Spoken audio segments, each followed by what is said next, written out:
अ, अरे बाप रे बाप! बेचारी मछली पानी में डूब रही है। मैं अभी जाकर इसे बचाता हूँ।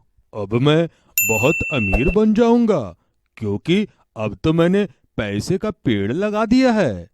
बाबूजी भी हमेशा हमें डांटते रहते हैं, लेकिन अब वो भी खुश हो जाएंगे।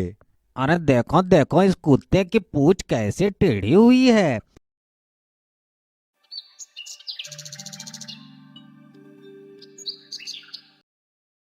एक किसान के 3 बेटे थे, रविया, करिया और ढोलू। सब के सब अव्वल दर्जे के मूर्ख और आलसी थे। मेहनत करना इनकी आदत नहीं थी। दिन भर वे आवारा घूमते रहते।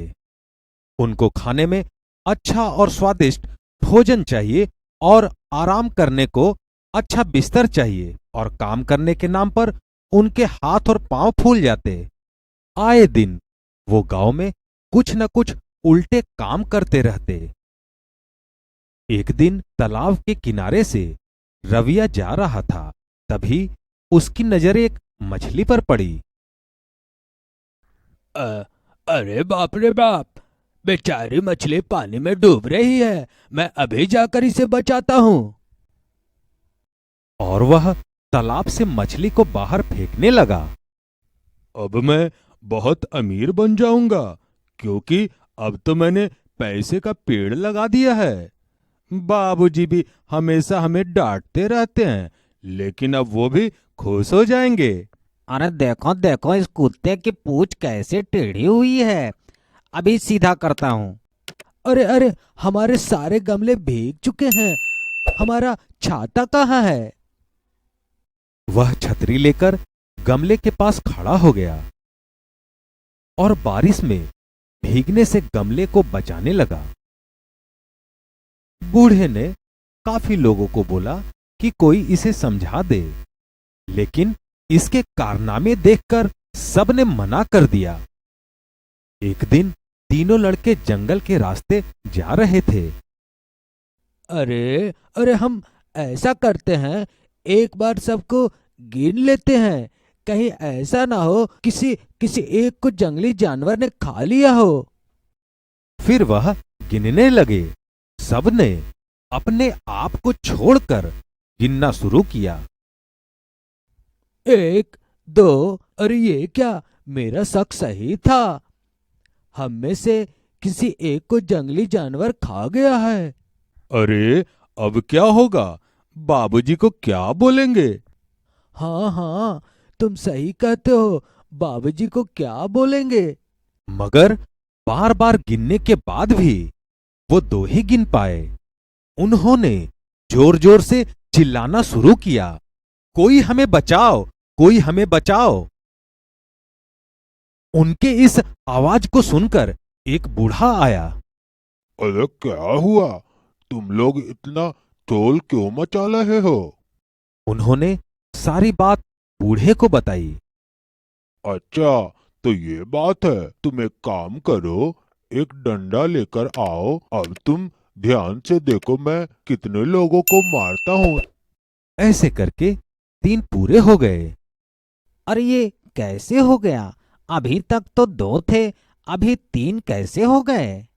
हाँ हाँ, अभी तक तो 2 थे, तो 3 कैसे हो गए?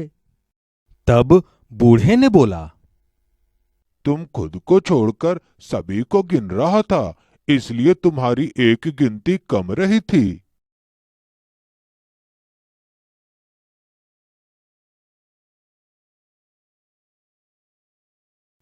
एक बार गांव से उन्हें दूध मिला। अरे अरे! आज तो खूब सारा दूध मिला है। एक काम करते हैं, बाबूजी को बोलकर उसकी खीर बनवा लेते हैं। हाँ हाँ, ये सही रहेगा। खीर बना लेते हैं। आज तो हम खीर खाएंगे। बाबूजी सुनिए ना जी, हमारे लिए खीर बना दीजिए ना। हाँ हाँ बाबूजी, आज हमको खीर खाना है। ठीक है ठीक है, तुम लोग इतनी जिद कर रहे हो तो मैं तुम्हारे लिए खीर बना देता हूँ। ठहरो जरा। लड़कों के जिद पर बूढ़े ने खीर बनाना शुरू किया। खीर बनने के बाद अरे सुनो, मैं खीर तो बना दिया है, मगर इसमें शक्कर नहीं है।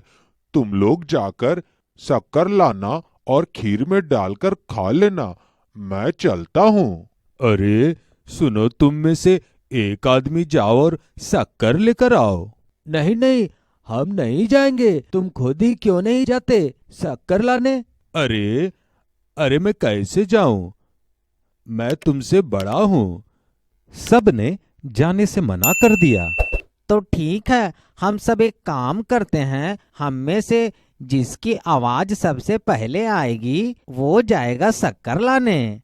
हाँ हाँ ठीक, जिसकी आवाज पहले आएगी वही शक्कर लाने जाएगा। सामने ही खीर का पतीला रखा था। सब चुपचाप बैठ गए। खीर की खुशबू पास से गुजर रहे कुत्ते के नाक पर पड़ी। खुशबू सूंघकर वो अंदर आ गया और वह खीर के पतीले पर टूट पड़ा। कुछ ही देर में सारा खीर चट कर गया। खीर खाने के बाद कुत्ते ने सोचा कि उन्हें देख लूं, कहीं ये मर तो नहीं गए, और वह एक का मुंह चाटने लगा। तब वह लड़का चिल्लाने लगा। उसके चिल्लाते ही सब लोग चिल्लाने लगे। अरे भाग भाग, कहां से आके मेरा मुंह चाटने लगा? अरे अरे, जाओ जाओ शक्कर लाने। अरे रे, क्यों जाएगा अब शक्कर लेने? तो ठीक है, हम सब एक काम करते हैं। उन लोगों की आवाज सुनकर बूढ़ा वहां आया। अरे क्या हुआ? तुम लोग इतना शोर क्यों मचा रहे हो? उन्होंने बूढ़े को सारी बात बताई। करिया, तू सबसे बड़ा है, तुम्हें जाना चाहिए था शक्कर लाने। अरे अगर तू जाता तो सभी भाई तेरा इज्जत करते और यह खीर भी कुत्ते के पेट में ना जाकर तुम लोग खा रहे होते। अगर इसी तरह तुम लोग लड़ते झगड़ते रहे तो देखना, जिंदगी में तुम लोग कभी कामयाब नहीं हो पाओगे। बापूजी, हमें माफ कर दीजिए। हम कसम खाते हैं अब से हम आपस में मिलजुल कर रहेंगे। हाँ हाँ बापूजी, अब हम सब मिलजुल कर रहेंगे और एक दूसरे का कहना मानेंगे। हमें माफ कर दीजिए बाबूजी।